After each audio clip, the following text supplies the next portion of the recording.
Hello, everyone. Hello, Greg. How are you? Great, thank you. How are you? Very good. Thank you so much, everyone, for joining us today on our today webinar. We are going to explore this big keyword or topic that is on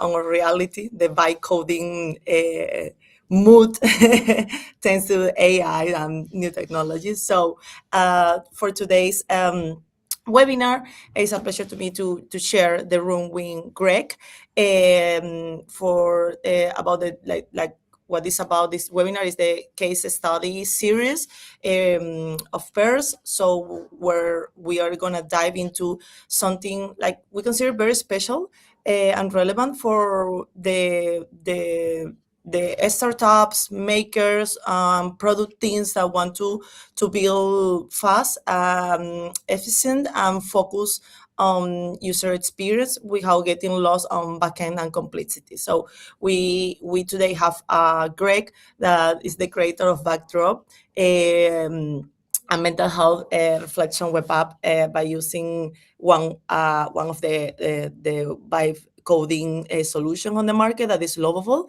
and connected with PERS to create all the gamification and identity wallets part.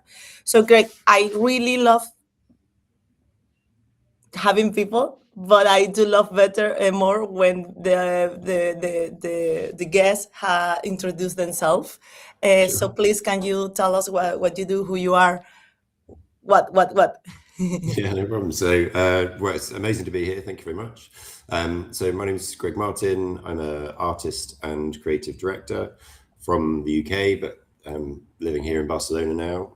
On the artist side of things, my projects tend to range from little kind of passion things like a bit of fashion design and illustration, all the way up to projects that tend to have a little bit more of social commentary to them.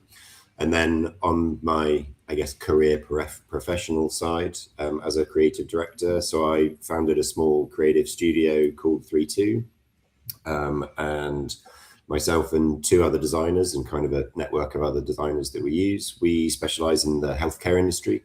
So essentially we do a lot of stuff for agencies, healthcare organizations, and some direct work with pharmaceutical companies largely. And most of the stuff we work on that side of things tends to end up in the hands of healthcare professionals, so practitioners, doctors, nurses, physicians. Yeah, and it's great. So I think with Backdrop is part of a new initiative that we started around the summer last year. We basically kicked off an initiative called But First This. And the nature of that is that it's a collection of in-house passion projects where basically we as designers get to go, okay, this isn't a client brief. These are our projects about health related topics that we as individuals in the studio are passionate about. So mental health is mine. So a lot of the projects that I work on within But First This are all going to relate to that. And they're all built in mind that they are for everyday people, they're for everyone, to try and encourage people to make healthier life decisions and kind of move people from being motivated to kind of live healthier lives to providing them with the tools that they can actually use to actually kind of drive them forward and actually kind of do the things basically.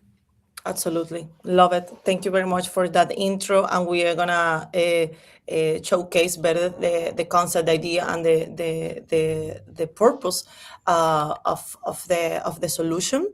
As always, guys, I really love to put us on the same page, and I want to just give a little concept or remind us what does it mean by coding. I wanted to make this screenshot because yes, the AI is always there.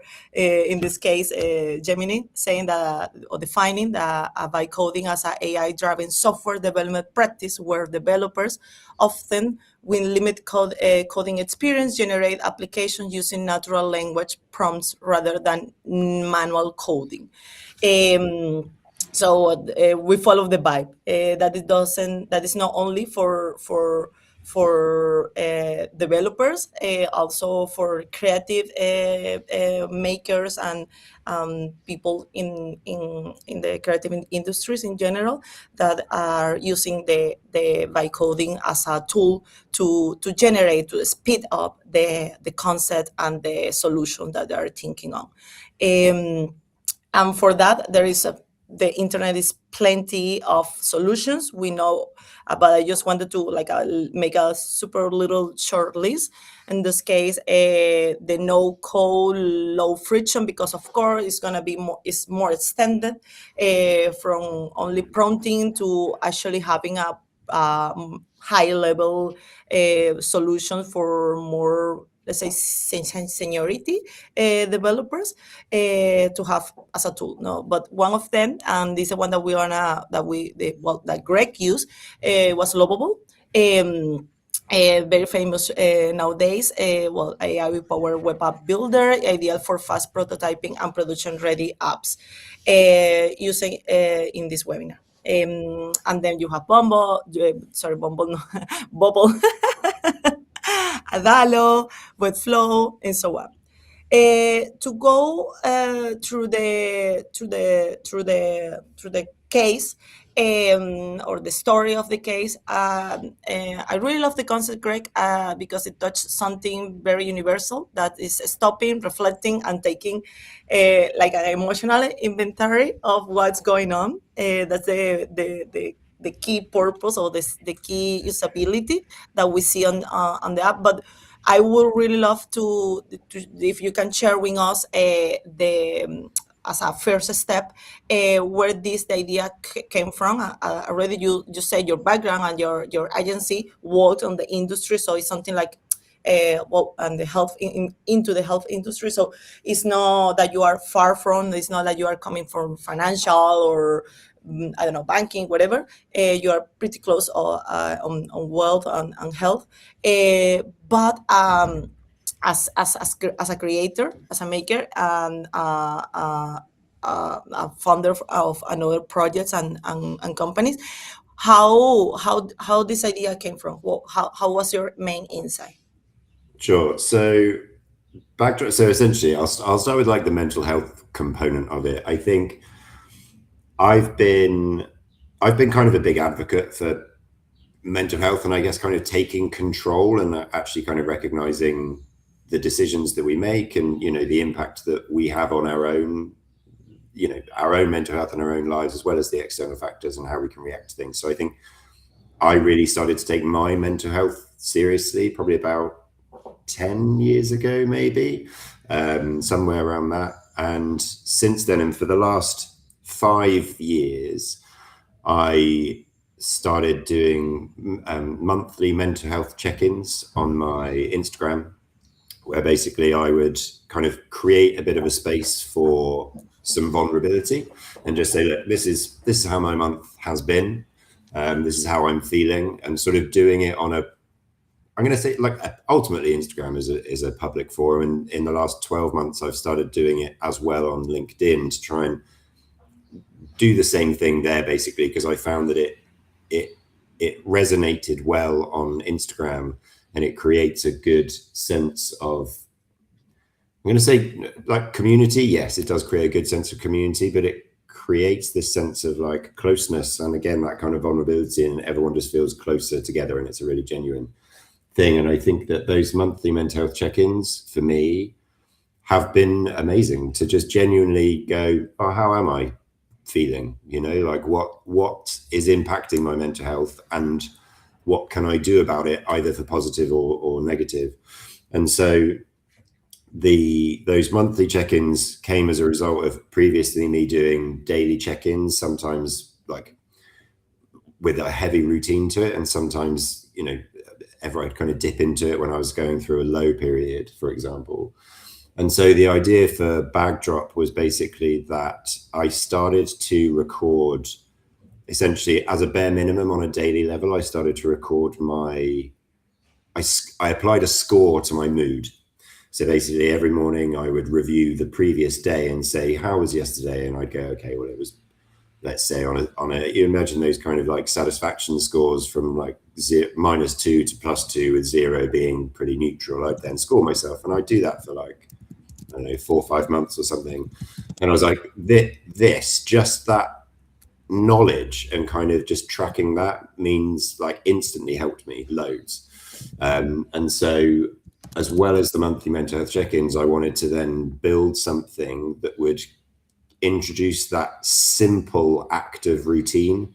And then did some research and was like, okay, what else? Like, I know a lot of people do journaling every day and they find that amazing.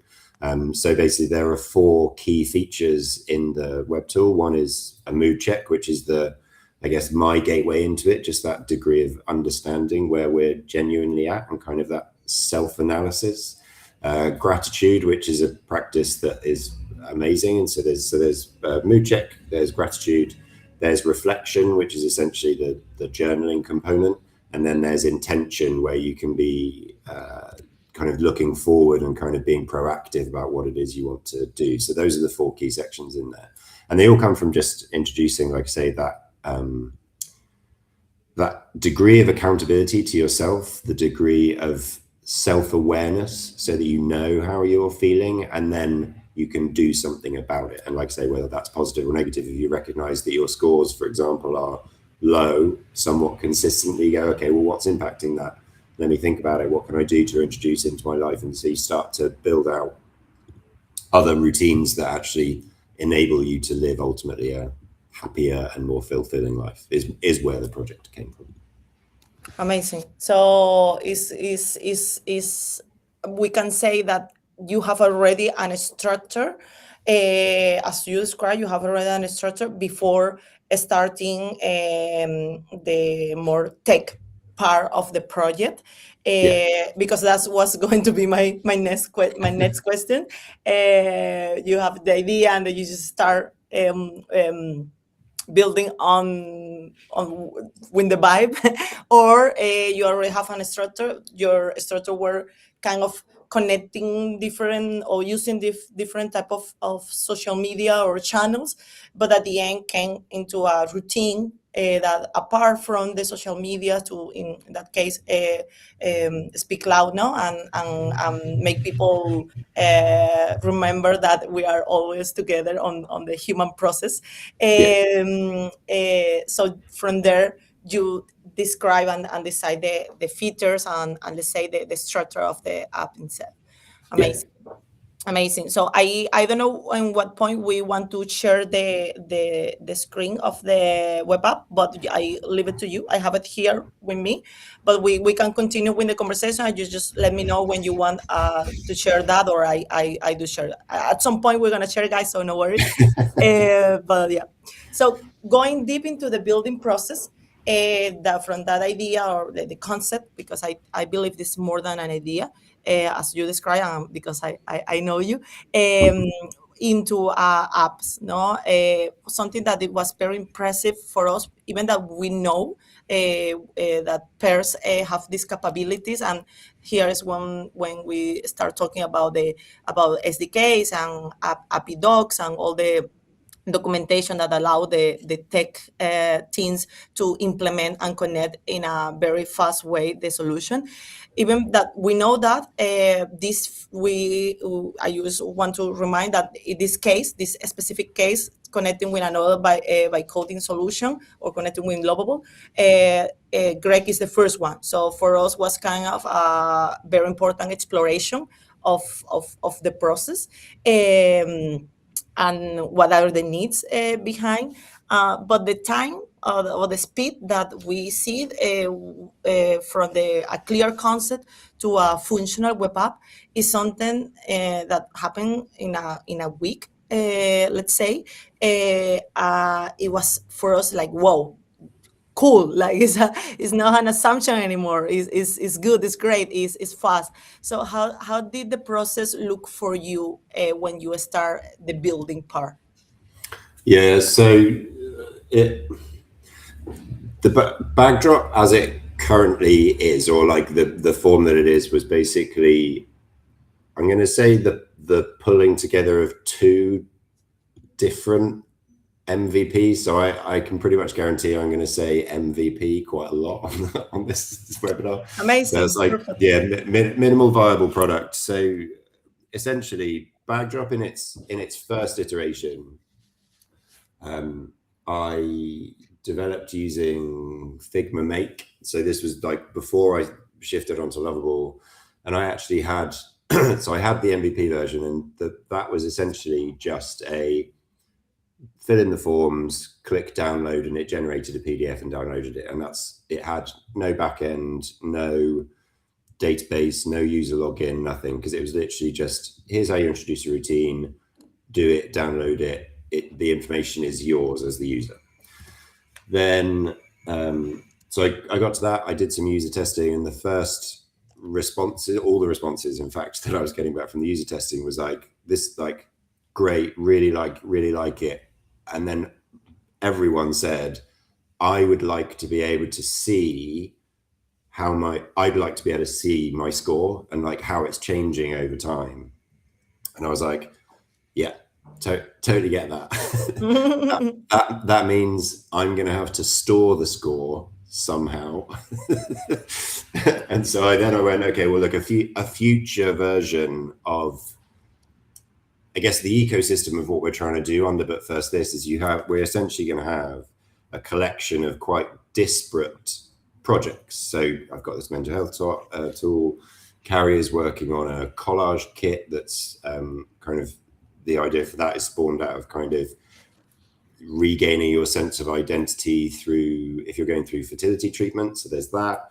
Luke's working on a healthy decision making tree, I guess, and kind of like having that visibility of which decisions. So, and these are just the first 3 projects that we're doing. So we have all these seemingly separate projects, but they all pull together into this idea of we're trying to encourage people to have healthier lives. And so there was always in the background this idea for essentially an accountability buddy that would pull these things together and say, okay, you're using the mental health tool, this other thing might be useful to you, or, and where the accountability can cross-pollinate between those things, not in like a marketing way, because all of these things, the idea of all these things is they're going to be free, but just that kind of, if you want to, this aspect of your health might be impacted by this aspect, or it all kind of contributes to one big thing.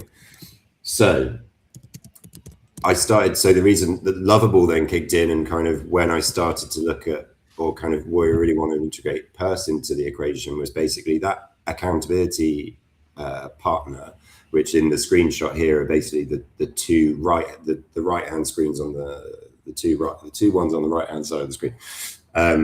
That's basically where we have to make a decision. Okay, what data do we want to store in order to actually make this practical? And to be honest, this might now be a good time to share the screen. So yeah, isn't it? Let me do that. Let me just load it up, because I'm obviously already logged in on mine, so I can no worries. Screen. I will just while you are. There we go. I've got it. Okay. I will just mention. Wait, I need to. Yes. Yes, there we go. Yep. Okay. Amazing. All right, sweet. So so obviously the screenshots that we were looking at just now were the mobile version. So I'll touch on that very quickly, even though I will go off on tangents. The reason we did it as a web tool in the first place, like a web app instead of a mobile app, which a lot of people, when we were doing the testing, were like, this is great, is it going to be an app? And the reason I did that is because I really wanted the tool to become part of a routine. And so different people slot things into their routines in different ways. And so the benefit of it being a web app rather than a mobile app is that some days I log into it on my phone, because maybe I do it first thing in the morning before I start my day and I log into it. Other days I do it the first thing I do when I arrive at the office, in which case I go on the desktop and I do it. Some days I want to write more. Like if I'm like, today I want to journal, I want to get loads of stuff out. The journaling aspect of it, I would much rather do on a computer with a keyboard, and so I can do it. So it's how you find it in your routine. I wanted to make it as versatile and accessible flexible. Yeah. and flexible as possible. So I was like, a web app is actually way better for that function than trying to develop it into a mobile app, because it just doesn't work that way. Well, it didn't benefit for me that way. So in terms of like, when you go into it, you'd have, so you'll come in, you'll say, I'm recording, I'm entering my log for today. So if you like to do your check-in at the end of your day, you do that. I like to do mine generally at the morning after. So I go, I'm going to recording for yesterday. I've already done my check-in today. So you then hit confirm and you kind of move through. So there's also some things in here, because I have a tendency to over-engineer. And so I was like, well, I travel quite a lot, and sometimes that means I cross time zones, and sometimes my yesterday isn't the definition of yesterday as far as the system goes. So I put things in like, I've been traveling, and then it changes which direction I traveled and what my definition of yesterday is. Anyway, it's got up here, it's got my current streak, which is linked to, so that is reading the information out of PERS and displaying it here. And then I've got this little, so if I wasn't logged in, that would say log in, and that would be great. And then down here, I've got basically a widget that loads this side panel. It has to read it a couple of times, so it sometimes get it. So all of this is the accountability buddy, and all of this directly taps into PERS. So you've got things like my stamps, which are displayed in here. So basically, as you maintain streaks in the system, so if I go, okay, I've done 5 days in a row, 10 days in a row, a month in a row, and like I'm kind of up to it, and that's great. So I get stamps, I get points for hitting certain milestones, which is all done through PERS. And then here's my chart. So basically, I was like, how did we even get onto this? Right. My main question was, in the original iteration, I didn't want to store anybody's data at all, because I was like, look, the whole nature of this is that this is a tool for you as a user to express yourself, to get stuff out of your head, and there is inevitably going to be some very personal stuff that you would write in your gratitude diary, your journaling, your intentions, even like your score. To me, felt like the only neutral piece of information. And so I wanted to make sure that so everyone was like, I want to be able to track my scores, and I wanted to as well. And so I was like, right, okay, in that case, the only bit of information that I will track. So if let's just, fine, do that. Cool. Confirm. Great. So once you're in here, you've got the sliders, you choose your scores. I'm not going to hit complete, because otherwise I'm going to change my check-in. Yes. So you do all of that, and then you track. It tells you what information is being passed through to be stored in the database. So it basically either says, the option is just say that you did the check-in and don't store any of your information at all, or only capture your aggregated score. So this overall well-being score, which is the result, is basically the average of all of these 4 sliders. So those are your choices. We either take none of your information, apart from the fact that you said that you did the check-in. So you maintain your streak, basically, and the information is yours, or we track the score so that we can populate this, basically, so that you can see. So you can see on my can I zoom in on that? Oh, look at that technology. So I can zoom in on that a little bit. So it basically means that you can see that, like, and it is very, I will say, this isn't like defending my scores, but like, it is totally natural that your scores would fluctuate up and down. Like that is life. Yeah, absolutely. And so prior to having the tool, I had a period where my scores were consistently neutral for like 2 weeks. And I was like, that is a problem. Like if your scores like are consistent, for me, that felt like more of a problem to address than than the fluctuating, because that is the course of life. So having this means that I can go, okay, cool, yeah, this makes sense. Sometimes I'm tired after a weekend or whatever, and like I can identify what those were, and that's all representative for me. And then I just have my like score. I'm going to knock that back down. So basically, as an MVP, it's kind of, we capture the minimum amount of data in the system in order to provide a genuine opportunity for accountability, self-accountability within there. And then we reward streaks, and actually kind of integrating this into your routine. And then there are other features that we're working on that basically you can have an accountability buddy in other people, so you can have connections, and they can kind of celebrate your streaks and your successes. And a lot of that will tap into the other stuff that we're doing. I've actually forgotten your original question. I don't know if I answered it. No. It's perfect, because we were talking about the building process. You mentioned Figma, and then from Figma and the testing, you realize a couple of features and components that you wanted and needed to include. And from there, and from Figma, if you haven't used Lovable, guys, it helps you to extract the code that you make on the Figma make through the Lovable infrastructure.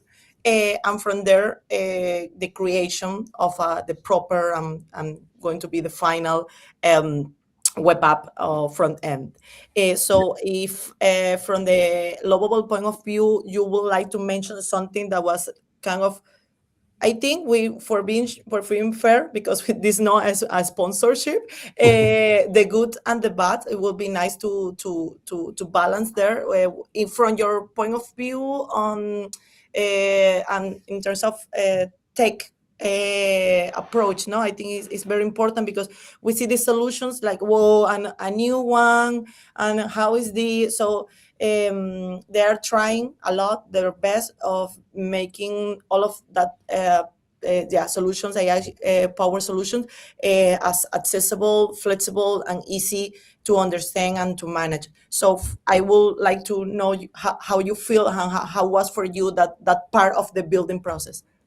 Yeah. So first of all, I was like, to be totally honest, like completely blown away by it. I think I obviously, like, AI hasn't existed in our lives as a functional tool for a while now, and especially because we're coming from a more visual, creative side. We were using, Midjourney, and and a lot of for the visual side, we were kind of adopting that and trying to get our head around that. ChatGPT. So like we are now all quite used to these tools, and for me, this was the first opportunity for me to go, right, well, actually, using Lovable, obviously there are others. Lovable is the one we used. It is no exaggeration that this web tool wouldn't exist if it weren't for that. Because the original idea for this was an analog thing. Like, we were going to produce essentially like kind of journal books and be like, okay, well, that's how we introduce the journal. And then I was like, well, I know from my own experience that I'll use it maybe for a week and then I'll stop, just because that's not how my life works. Do you know what I mean? It has to be a digital tool. But we wouldn't have gone down the route of hiring a developer just from a cost point of view. The whole nature of what we're doing with the project is that it's everything we do is essentially going to be MVPs, because we go, right, there's a health need, let's say. We want to come up with a solution and see if that solution helps, and if it does, then we can flesh it out. And so we're just MVP. That's what we're going to be doing.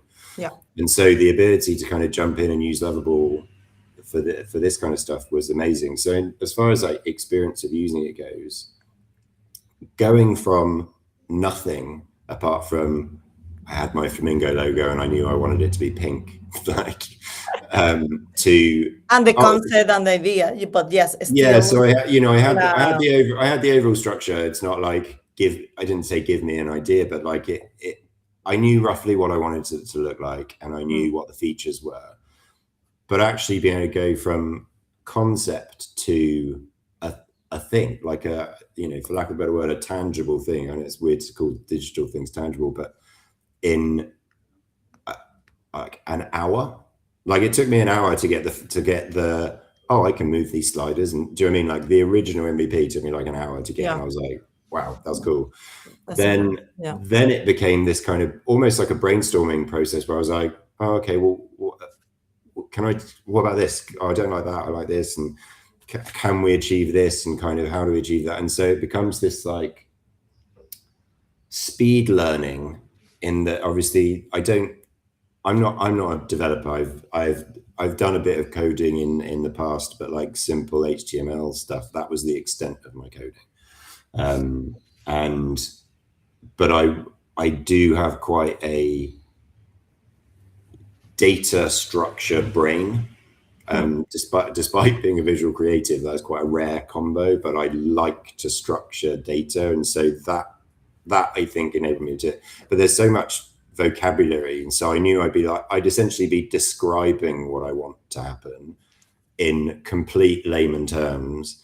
And then so there's this learning thing where it then goes, okay, well, I can do this. And I go, what is that? What?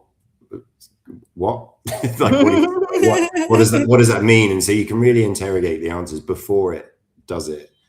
You do have to, okay, so this is a lesson. Like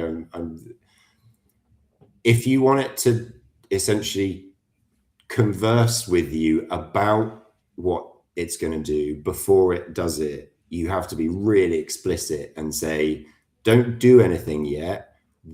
I want to discuss the solution, and then when we agree, we'll do it. Because I learned that I'd kind of go, the early iterations, I was kind of like, okay, can we do this? Or I'm thinking about this, and it would just do it. And I'd be like, oh, well, that's not quite what I meant. I meant more of a discussion. So I had to learn very quickly to say, don't do it until I say explicitly, do it. This is just a conversation at the moment. I don't change any code, because I kept having to be like, oh, can you undo what you just did? Because that's not quite what I meant. And I also found that its goal is to achieve what you ask it to do.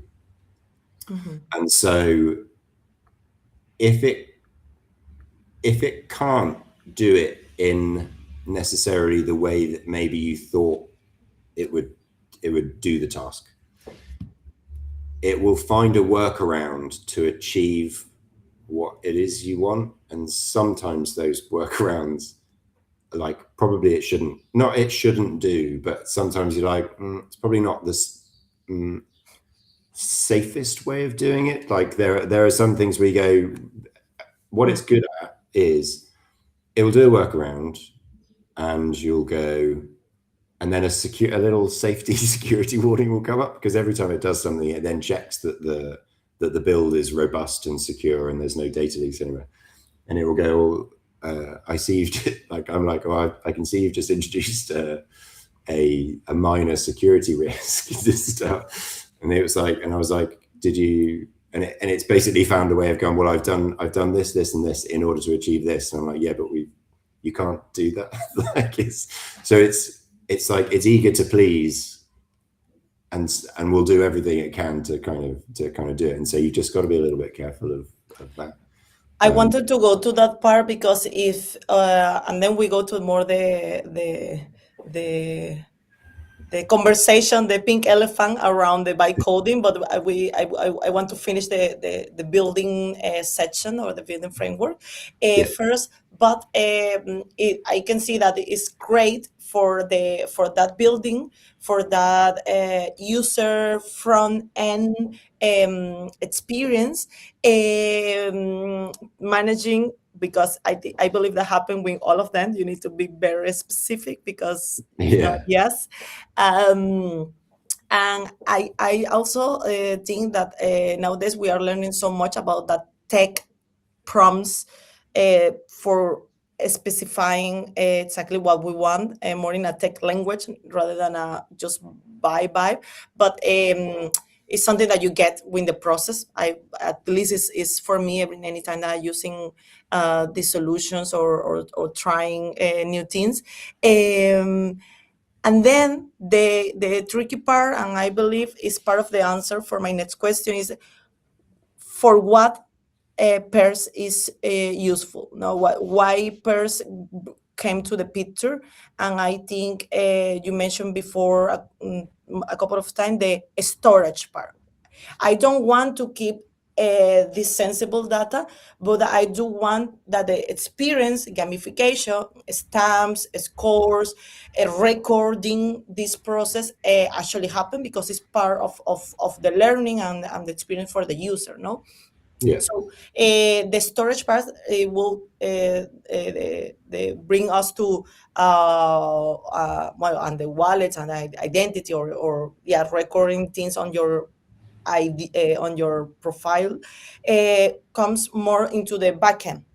Yeah. So how know how what is PERS doing on that picture for you and your solution? Yeah. So the reason I wanted to kind of work with you guys and use PERS was because, well, there's a few reasons. One, like I say, there's the accountability buddy component of this is something that isn't going to be exclusive to Backdrop. So the idea is that accountability buddy, the but first this accountability buddy, is something that's then going to become a core component to all the other disparate projects that we end up doing. And so the reason I wanted to use PERS is because PERS has the ability to receive information, to kind of become that centralized backend for all of these different things that are going to tap into it. So it wasn't that I was like, okay, I need an accountability thing for Backdrop specifically, because otherwise I've got to repeat that every single time. Whereas at least I can go, right, I need one source, centralized source, that's going to become a hub for all of these other things. So there was that. Two is that the whole kind of nature of accountability, there's a lot of, ultimately it's psychology, right? Like you become accountable to yourself, you also become accountable to other people. And so the ability to have that, again, that kind of like central hub where it can be like, okay, well, me as a user, this, again, we haven't implemented this yet, but me as a user, so that, PERS works on wallets, which is the whole nature of like the kind of blockchain system, is that there are parts of it, it's publicly visible, let's say, with it, within the ecosystem. And so it means that accountability level of it means that me as a user with permission can see your wallet, and I can celebrate the successes that you've got. So that is an amazing opportunity for us to actually do that. So you can buddy up with your friends or colleagues and partners to be like, okay, like I'm supporting you. I can see, I can track, I can kind of like give you the boost you need, and I can reward you. I can send you a reward and kind of give you like kudos points is something that we're working on, where it's kind of I can send you a reward to say, well done, keep up the good work. And like all of that existing in one ecosystem for what we're trying to build is amazing.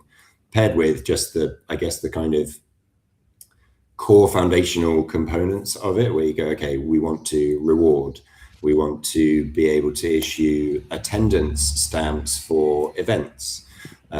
We want to be able to, going forward with, the plan is we're going to have third-party partners. So if you succeed and you kind of maintain streaks, you'll get rewards that you can then go to your local coffee shop or whatever, and you can essentially kind of cash those rewards in for tangible, you can go and get a free coffee or whatever. And all of those things, you guys have got, whatever it is, 1 million integrations. I can't remember, 7,000 or something like that. But do you know what I mean? Like you, and again, because my brain is very data structure, and I just found that PERS, you guys have built a system that fits that, and I kind of fits a varying degree of logic. Like, you've built it to be versatile, and so me kind of go, well, actually, I'm not going to be restricted by the backend system of all the things and all the desperate projects that we want to do under Backdrop, and we can but first this, and we can pull them all together. So it was the versatility and the And cross scalability, user. no? Like Yeah, the last thing that you mentioned, I see this. I start here, but my projection is all of this, and yeah, yeah, if you get into a system, or thank you for mentioning, because not only about PERS, like in general, making decision about which tool to choose, API first solution are mandatory. It's yeah, not, we are not the only one, but it now it became something that you must have, rather than a special thing, a special yeah, feature or capability of the tool. No, it's like it starts being on the core, because we are demanding as customers a solution that help and allow us to go further, to scale as we want on the direction that we play, yeah, yeah, that we want. yeah, exactly. Great.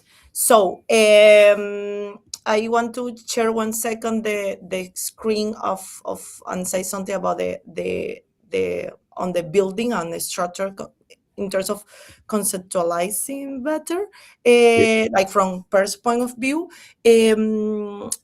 There is two things. Now there is the API connection, or in your API docs, you will find all of this. It's on our website. But the thing is that we have the API. No, I will share this one. Sorry, it's a live one.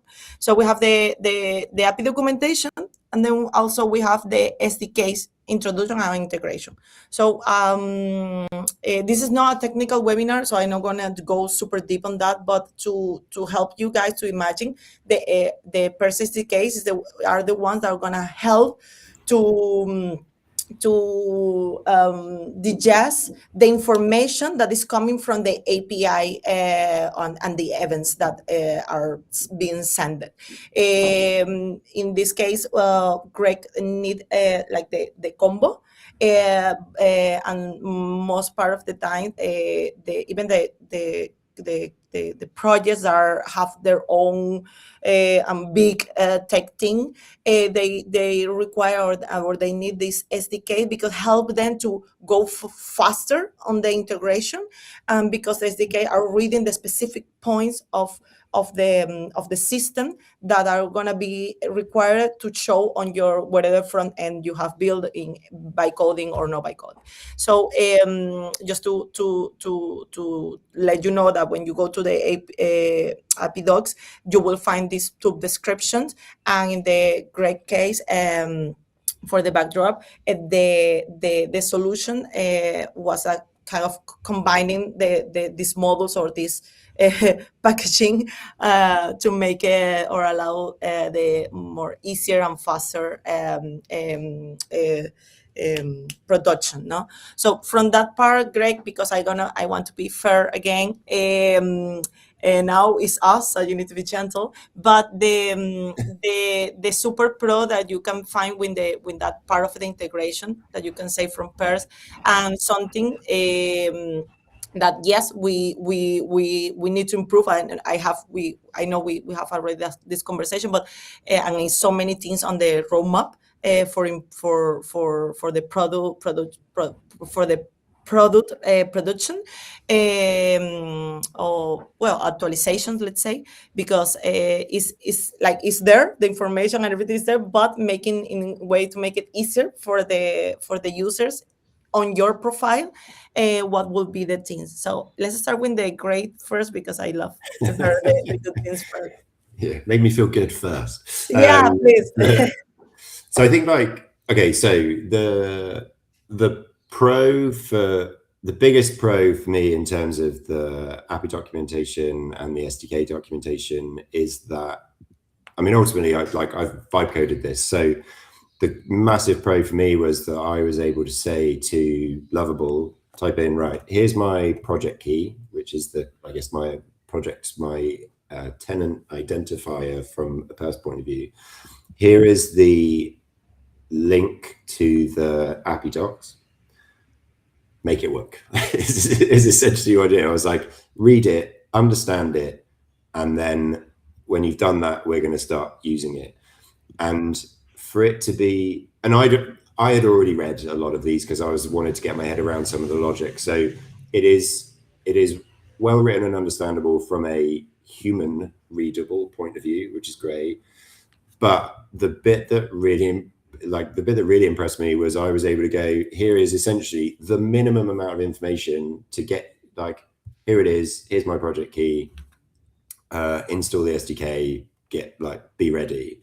And it is machine readable and understandable as well. And that was really impressive because I didn't have to explain, no? I didn't have to learn this like the back of my hand to be able to do the prompting. I was able to still talk in conceptual terms in Lovable, and it was able to then interrogate the documentation, understand from a technical point of view what was required in order to make that concept happen in PERS and do it. And so it lightened the load for me, which was amazing.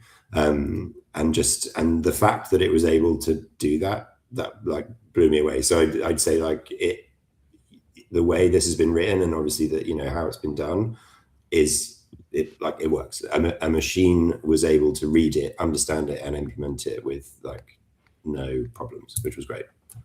That's amazing. That's great. And I just want to point there that we make a big effort on going there, like try to make this, and that's going to be after your second part, the democratization of new technologies, how something that is heavy but at the same time robust and solid as a product and technology behind is easier to use and understand from the basics, in order that anyone can go and connect and use and take the advantage out of that. So it's something that we do. It's our very into our core or mindset on production products at eXplorins.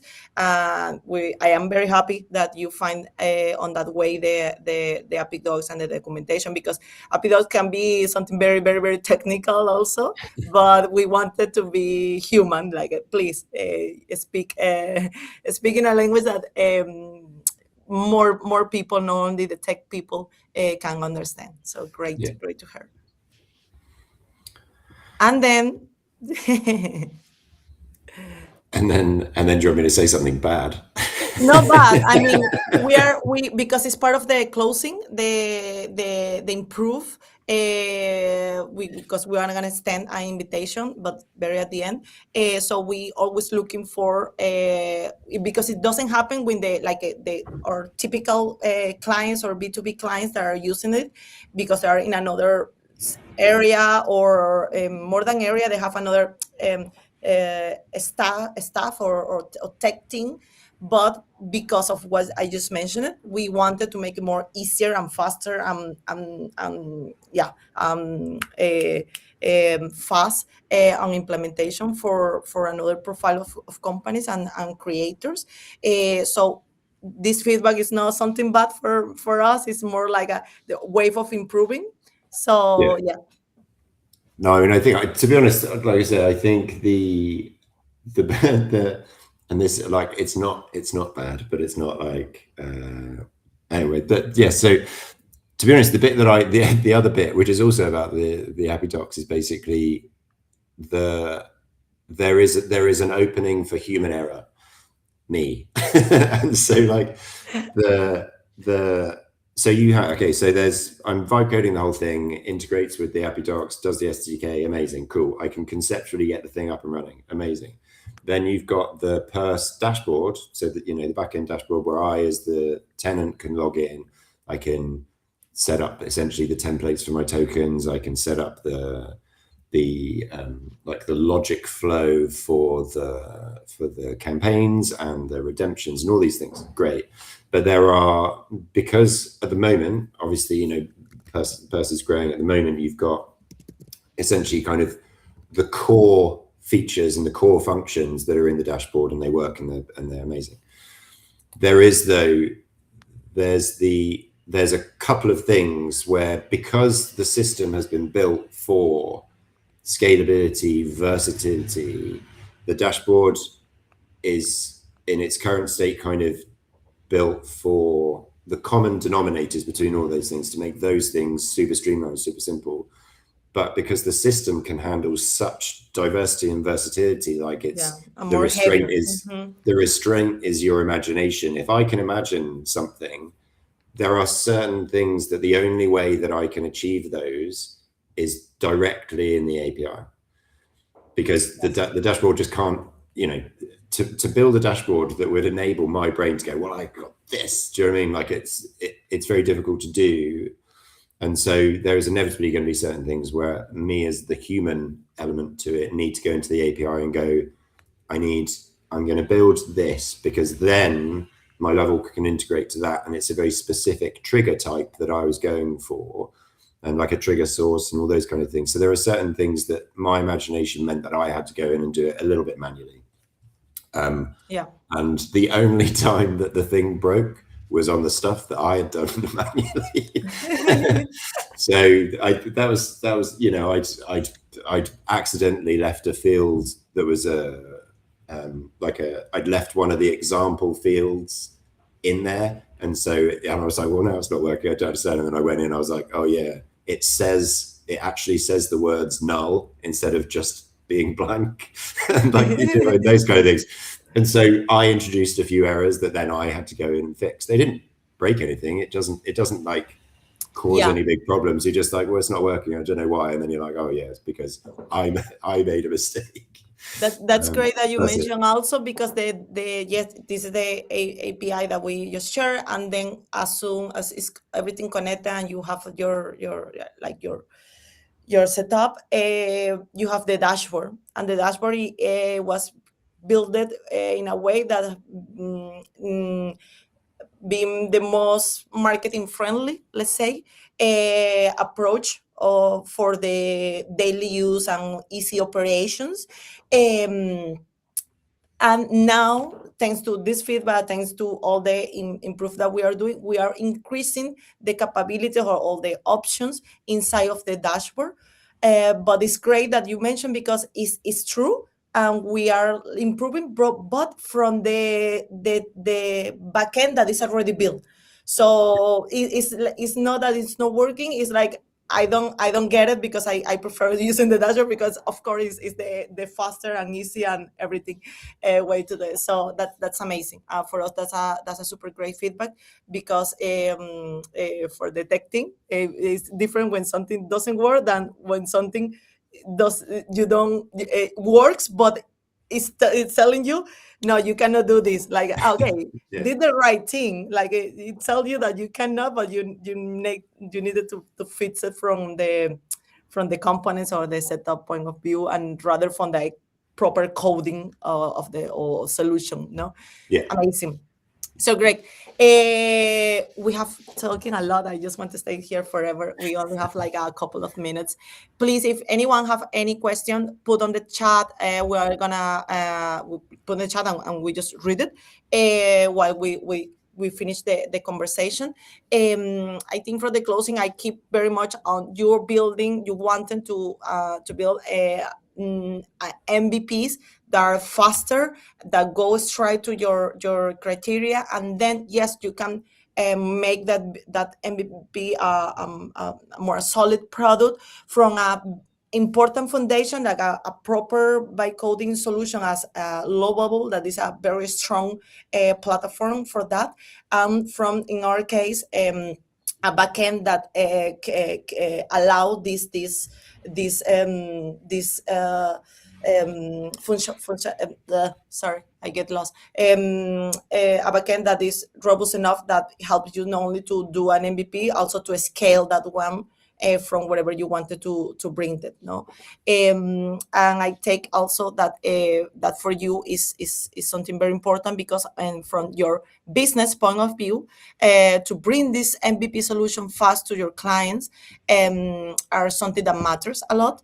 To connect projects in a unit ecosystem, a user experience matters a lot, and encourage in this case is this specific case of the back of our super amazing backdrop to facilitate the gamification, or the encourage the routine, to making people feel better, to reward the self care and engage from a point of view that we are keeping it healthy and good.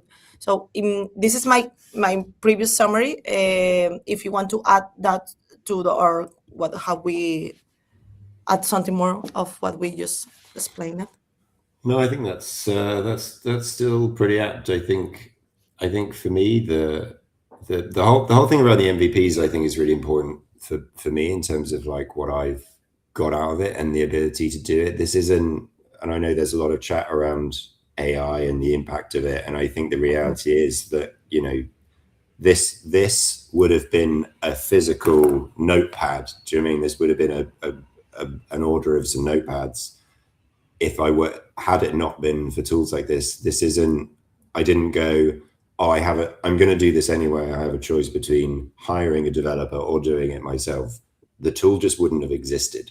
And so I think the opportunity for, which I guess, is essentially kind of one of the, I've essentially piloted this with you guys to see if this is a viable option to use PERS in, is that there's an amazing opportunity for people like me and our team and other people who just have ideas, and to see that idea through, to make it a tangible and make it a reality, to make it an MVP, to see if it works, to then have the opportunity to develop further is amazing. And I think being able to bring in features that PERS offers, where you can actually turn it into something that can have the same structures and the rewards that are part that in your brain, you associate these with huge hotel chains, or all these kind of big platforms, supermarkets, everything, where you have this reward system. For it to be an accessible option is amazing, and it makes a difference for me, because I think for us, accountability for we're not necessarily using these things in kind of like rewards from like a commercial and a marketing point of view, but as an accountability buddy, to be able to use the same logic is it's amazing. It's opened up the world of what we can do with But First this initiative, because we can go, right, okay, cool, we've already got the accountability in there, we can bolt in this. So it's the extent to which we can go and kind of improve people's lives, which is ultimately what we want to do, is amazing as a result of these technologies that are available. So it's good. And that pink elephant, as we like to call when it's a big thing on the room, you just mentioned it, and thank you very much. I would like to close with that. Just when a side comment. It's not about replacing. Also, this not only because we believe on that. It's also like in your case, for filling the expectations and the needs.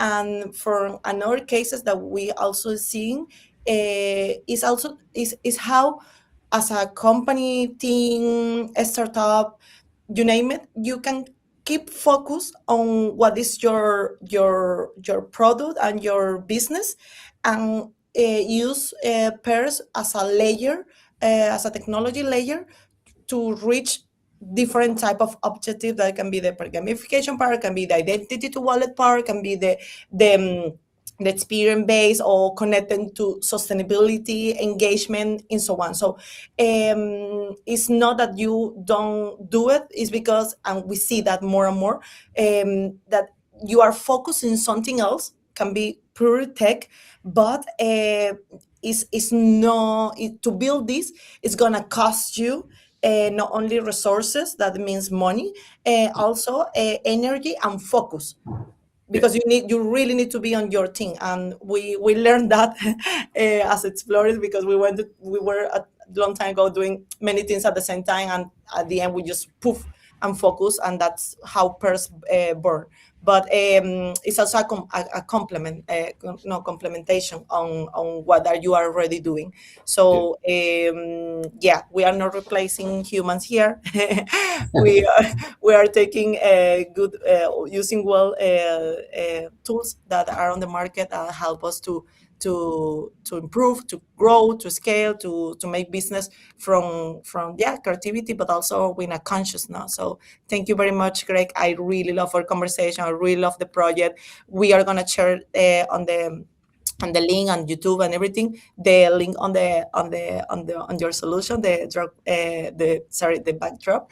Invite people to, we encourage people to use it. No worries, we are not saving any como